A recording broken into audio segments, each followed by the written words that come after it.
आणि यानंतरची बातमी आहे नाशिक टीसीएस प्रकरणासंदर्भातली। नाशिकच्या टीसीएस मधील धर्मांतर आणि लैंगिक अत्याचार प्रकरणामध्ये पहिलं दोषारोपपत्र दाखल करण्यात आलंय।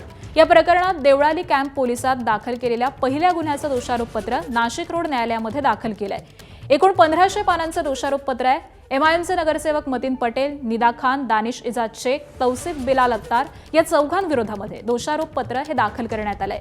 दोषारोपपत्र दाखल करताना एसआयटीनं 17 साक्षीदारांचे जबाब नोंदवलेत, तर कट रचून गुन्हा दाखल केल्याचं पोलिसात निष्पन्न झालेलं आहे। दरम्यान एकूण 9 गुन्ह्यांपैकी देवळाली कॅम्प पोलिसातील गुन्ह्यांचं दोषारोपपत्र हे दाखल झालेलं आहे। मुंबई नाका पोलीस ठाण्यामध्ये दाखल असलेल्या एकूण 8 गुन्ह्यांमध्ये तपास पूर्ण झाल्यानंतर विहित मुदतीमध्ये आरोपींविरुद्ध इतर दोषारोपपत्रही दाखल करण्यात येणार आहेत आणि दरम्यान सर्व गुन्ह्यांमधील आरोपींचे जामीन अर्ज हे न्यायालयानं फेटाळलेले आहेत।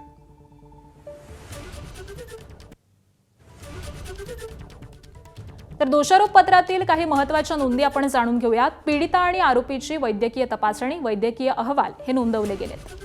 पीडितेचे बळजबरीने धर्मांतर केल्याचे आणि धार्मिक भावना दुखावल्याचे पुरावे देखील आहेत। त्याचबरोबर पीडिता आणि आरोपींचे मोबाईल, व्हॉट्सअप चॅट, स्क्रीनशॉट्स आणि जप्त केलेले ईमेल ट्रेल्सची सविस्तर माहिती देखील यामध्ये आहे।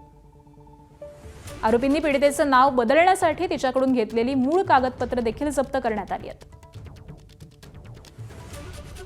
घटनास्थळांचा पंचनामा, आरोपींचं बँक स्टेटमेंट, जातीचे दाखले, जप्त मुद्देमालाची ओळख परेड आणि आर्थिक फसवणुकीचे दस्तऐवज देखील आहेत।